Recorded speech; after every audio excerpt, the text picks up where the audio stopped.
Hey, good morning, everybody. This is Maria Quattrone with Be the Solution podcast. And today I welcome my guest, Kyle Seyboth. And Kyle, today, welcome to Be the Solution. And it's our belief that we should live our lives by being the solution and giving values to others. Our purpose is to teach others how to be the solution. And our goal is to help our listeners become their own solution. And the mission is to inspire people to become problem solvers, and our vision is to change the way that people think. What if everybody lived their lives by being the solution? So welcome, Kyle. Hey, how you doing? I'm fantastic. How are you this morning? I'm doing well. I think there's one thing real quick to start off. I have one mantra that I live by about people, right? And you just kind of hit it on the head, and you probably, by accident, but that's what you guys do. There's two types of people in this world. There's problem solvers and complicators. And I tell people all the time, you have to work to be a problem solver. Too many people are complicators. They're hurdles, they're roadblocks, they're walls. You get what I'm saying? Like, why can't we just try to be problem solvers? So great job with that be the solution kind of mindset, because I think it's huge. And I think if we can adopt it, I think it's fantastic.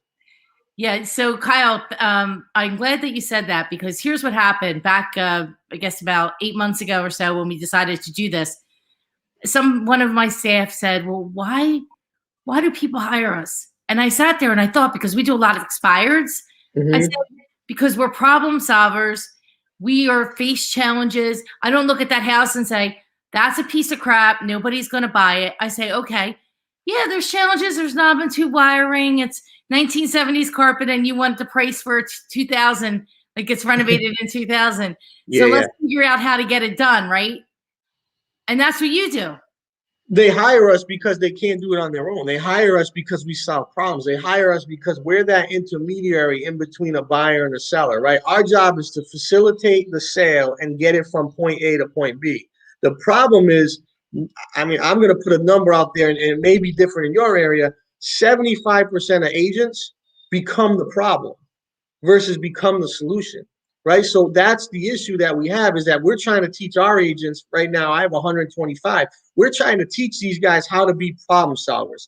How do you solve a problem, not be the problem, right? And I think that's what we're hired for. We're hired whether we're on the buy side or on the sell side. Hey, if we're on the sell side, how can we help them get the most amount of money and sell this the most efficient way possible? If we're on the buy side, how do we get you into the house and make sure that you're comfortable not only with the house, with the payment, and with the resale down the road? So we have to be, whatever hat we wear, we have to be that person that's that in between, the go between the buyer and the seller. And that's the real value that we have, in my opinion, as agents.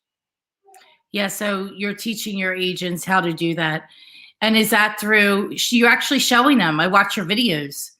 Yeah, what I've done, so the past 9 years has just been me. So how we operate now is Kyle is one division of the broader kind of spectrum, right? So Kyle runs me, obviously, right? I sell and I help people sell and buy, and I am my own entity, right? So on my own, I do 500 sides a year. That's just me. That's no buyer's agent. That's no listing agent. That is me and all my clients.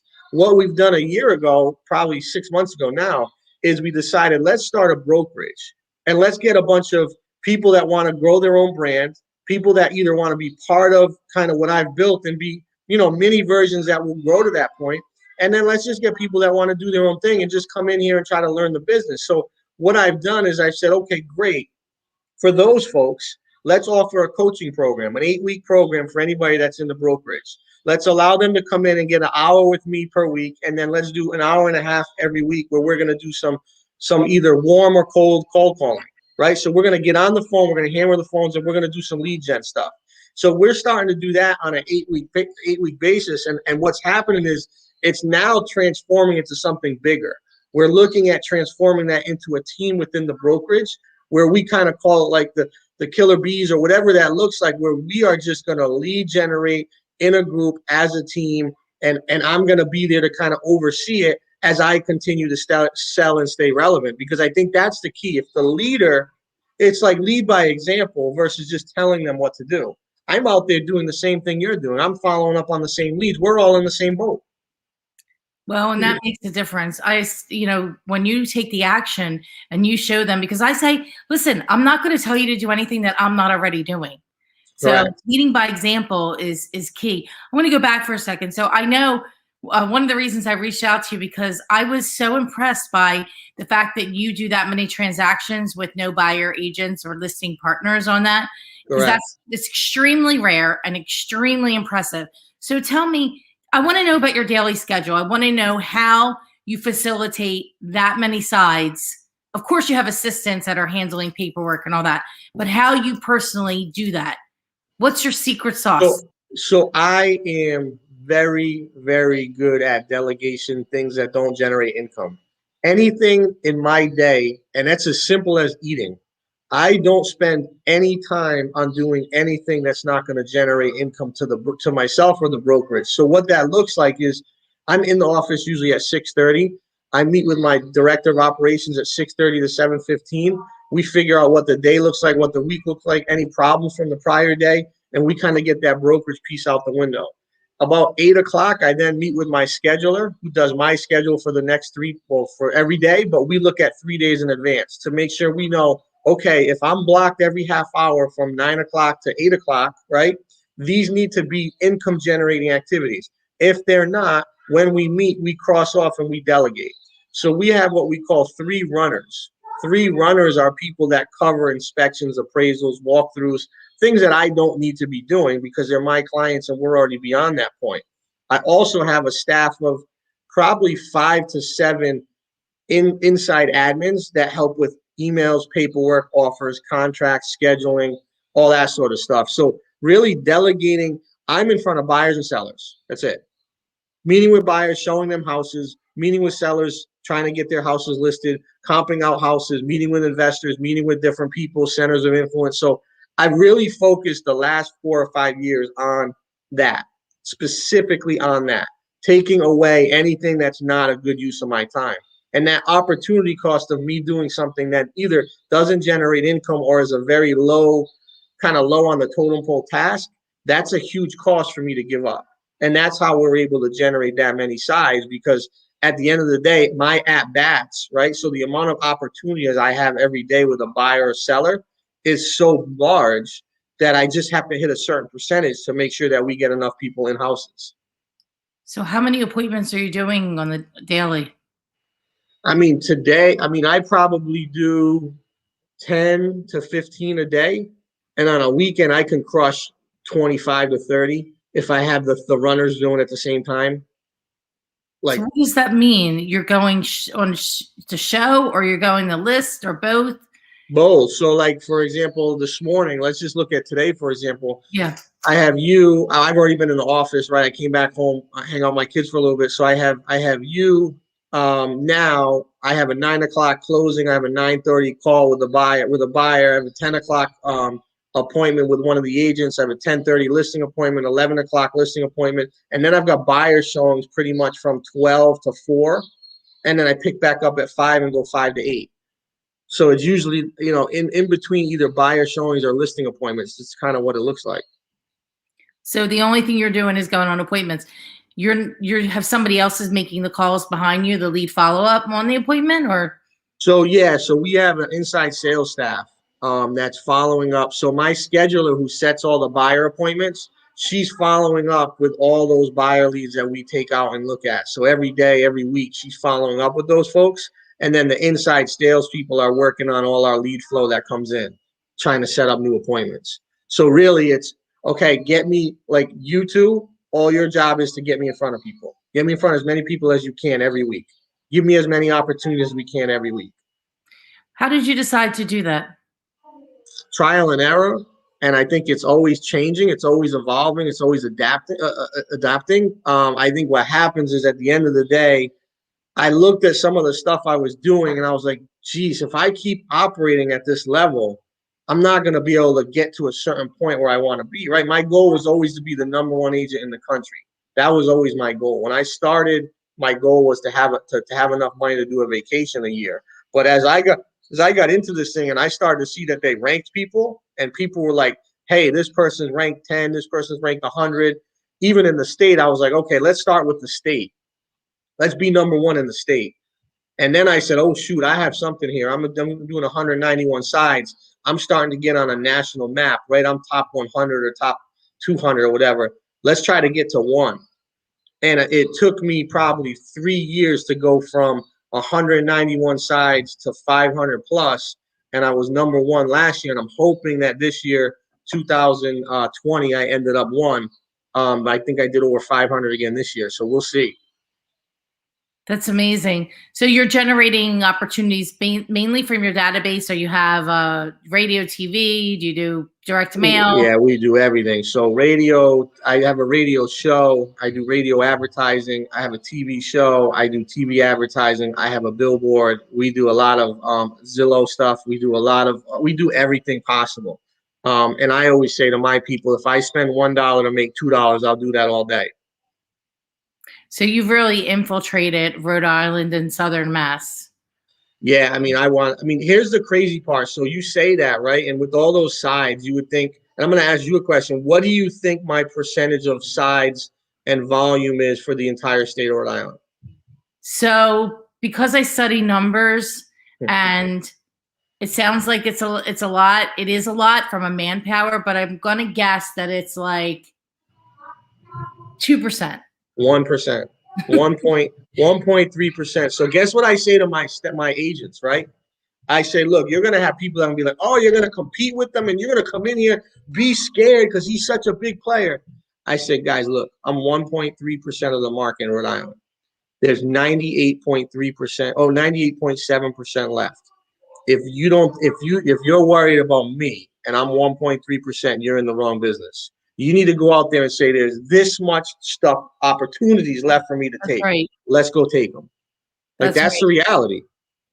I look at that and I look at, I'm in Philadelphia, so I'm in a pretty big market here. Mm-hmm. And I look at how many sides are done. And I think on the MLS last year, it was around 25,000. So 25,000 units, close to 50,000 sides. Mm-hmm. Nobody has market share here. That's what I'm saying. Like we're 50,000 sides. Like that's 500 is 1% of that. Like, you know what I'm saying? Like that's nothing. There's no one that really, like, people perceive things a certain way when in reality they're totally different. And that perception reality disconnect is the reason why a lot of people aren't successful, is because a lot of people look at things and say, oh man, he's too big of a player. He's too big of a player that at the end of the day, I can't take market share because he's in that market. Well, that's not true. I'm 1%. You know what I mean? Like it's just crazy how people think. And it's like a self-doubt belief that it's like a self-fulfilling prophecy where you tell yourself you're not going to do it because of a reason. And it just happens. Yeah, no doubt. I mean, look, the main thing is that you're out there, you're putting yourself out there, you're building your brand. I see a lot of people buying leads and only buying leads. And I think it's a critical mistake, especially now. I think, especially the way that these companies are coming in and kind of taking over. Yeah, I mean, we do buy leads. We buy leads, and I buy them because it allows the agent. Well, first of all, I buy leads on my end, so I'll just give you quick math on my end. So yeah. My Zillow spend on me, just me alone, is about $15K a month. And I do that because my return on that, if I only convert 2 or 3, my return is positive, right? And I know I can convert more than 2 or 3 on that many opportunities, right? It's over 100 and something opportunities per month. So I know that I can do that. So at the end of the day, we buy leads for our agents so that we can get people going. And I believe in the spaghetti theory. And what that is you take a lot of spaghetti, you throw it at the wall, something's going to stick. That's you right. Start having kinetic energy and you're moving positive and you're moving forward, something's going to work. So at the end of the day, that for me is the reason why we do that. It just gives us an opportunity and more at bats. Yeah, I agree. I agree with that. I think that one of the things that's really important in the beginning is to build confidence and to get a little bit more momentum, because that kind of starts to speed up. And then with confidence, the more that you have, the more calls you're going to make, the more video texts you're going to set, the more videos that you're going to do. And the more you're going to be out there and start to generate your own business outside of just that. Plus, Some of my best agents, right, are like we have a couple newbies. That one newbie, he was January last year. He did 39 transactions. He was in the lead gen program. We have another one who he just gets it. Like he's just helping. He acts as a runner sometimes. He's doing the lead gen. He's doing the calling. He's doing the coaching. And this guy's already got 7 transactions for the year pending. So like if you follow it and you believe in it and you have momentum, things just happen. It just comes to fruition. And I don't know why, and I can't explain how or what or why, but it just happens. And why argue with something that happens? It happened to me, and it's going to happen to anyone behind me. I mean, it just happens. Well, I think when you put out the positive energy and spirit, and you come from a deep sense of giving and having helping families at the end of the day, because that's what we're here. It's not so much like advocating, but it's like if somebody hires you to do something to help them buy or sell, and you're not getting it done like in ASAP, the further away you are from that, the further that they have belief in you actually facilitating that process. 100% with that. So that's spot on. So tell me, I'm curious. You went from which is 3 years ago, you were at about 191 to get up to 500. What are some of the things that agents can remove from their schedule right now to help free them up? So things that you can remove, I mean, I say this in my coaching program, is you have to look at your schedule and your calendar. How many things are you doing that aren't actually going to be revenue producing, right? So are you going to all your home inspections? Are you going to all the appraisals? Are you going to all the water meters? Are you going to the smoke detector inspections? What are you doing during the day as far as paperwork? Like, what are you doing that at the end of the day, you could hire someone $15 an hour to do? And you have to think about it like this, that those 20 hours that you utilize or waste on that, if you just get one transaction out of that, it pays for itself 5x, 5, 6, 7x, whatever that looks like. So you really want to focus on your lead gen. You want to focus on getting in front of buyers and sellers, and focus on building your network. And by building your network, obviously with COVID, it's made it harder, but get in front of people, do activities, get in events. Like, no one's going to, you could be the best agent in the world and know everything about all the paperwork and all the documents and everything. But if nobody knows you, it doesn't matter, right? If nobody knows you or knows you exist, it's irrelevant. It is irrelevant. So you have somebody driving you around to the appointments? I do, yep. So I have a driver. He's with me. I have a guy that works 4 days and someone else works 3 days. So we're 7 days. We're going 7 days. We're going solid. Usually the driver on Monday, Tuesday, Thursday, Friday, he's with me from 9 to like 4:30, and then I drive from 5 on. And then the guy on Wednesday, Saturday, Sunday, he's with me from 9 to 8, and then whenever I'm done, Saturday and Sunday. So, again, that's something that here's how I look at that. If I can get one more deal done a week because I answer the phone more or because I'm able to lead gen a little more, that's worth it all day. And it allows me when my clients need something, when they need or need me to get back to them, there's no delay. It's just boom, I can text them right back. I get in the car, I can text them. That's amazing. When did you start with that? About 1.5 years. And how much did it change your business? Game changer. Not only my business, but my safety and my anxiety and my stress. Total game changer. Right. Like, I'll be done with you. I'll go back to my office, grab the driver, and like I've got like 40 texts right now to get through in this 20 minutes. But I won't have to stress about it because on the drive I can just do them. Whereas think about it like this. Yeah, I mean, my phone goes every 5 seconds. It rings or texts. But at the end of the day, that's a lot of text, Kyle. Yeah, it's ask anyone who knows me, they'd be like, it's pretty insane. The amount of contacts and questions and answers and calls. But again, this is what I built. This is who I am, and I've got to, you got to sleep in the bed that you make. So the driver now, like, I get in the car, I can just answer them. Whereas before, I finished with you, I have 40 texts and 5 voicemails. Yikes! Now I have to drive and do all that. That's a lot. That's a lot. That's a lot. That's a lot. So how do you keep your mindset so strong? I am very My mindset is very, I'm very critical of myself, but at the same time, I know the potential that I have, and I know at the end of the day, that I really believe in being better today than yesterday and better tomorrow today. And what that does is it puts a mindset together where you can't stop that. It puts a mindset together where you just want to be the best version of you, and you only get one chance, right? So you get one opportunity at life, and you either take advantage of it or you let it pass you by. And I worked in corporate for 10 years. And what that did in corporate is that actually allowed me to realize that this is not me. 9 to 5, watching the clock, just sitting back, letting things happen. That's not me. I need to make things happen. So how do you make things happen? You get in a career that's transactional. And that's one of the biggest things. And that was how long ago? 5 years ago. So 5 years I've been doing this 5 years part-time, 5 years full-time. God bless. Amazing. So do you have a coach? I do not. Have you ever? I never have. I kind of did all this by trial and error. Trial and error.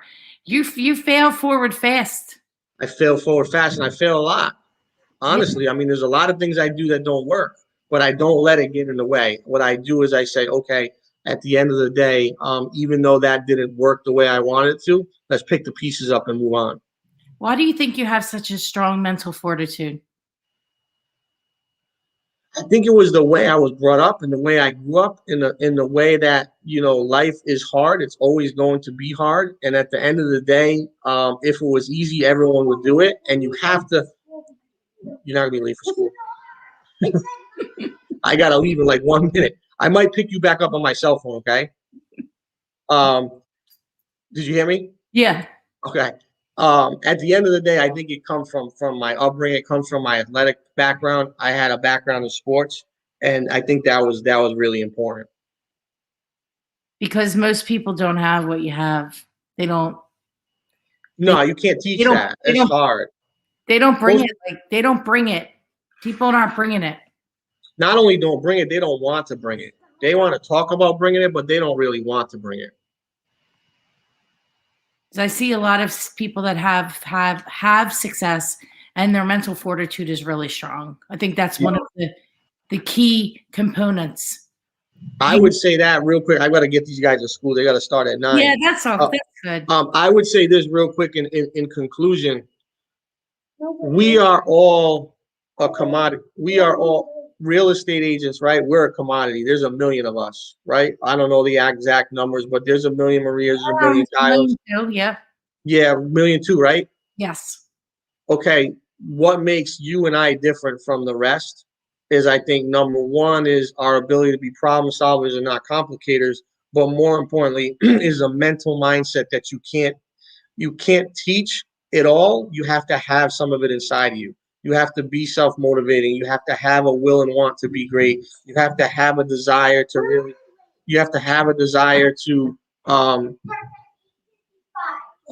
have to have a desire to, you have to have a desire to want more and always want to achieve and strive for more.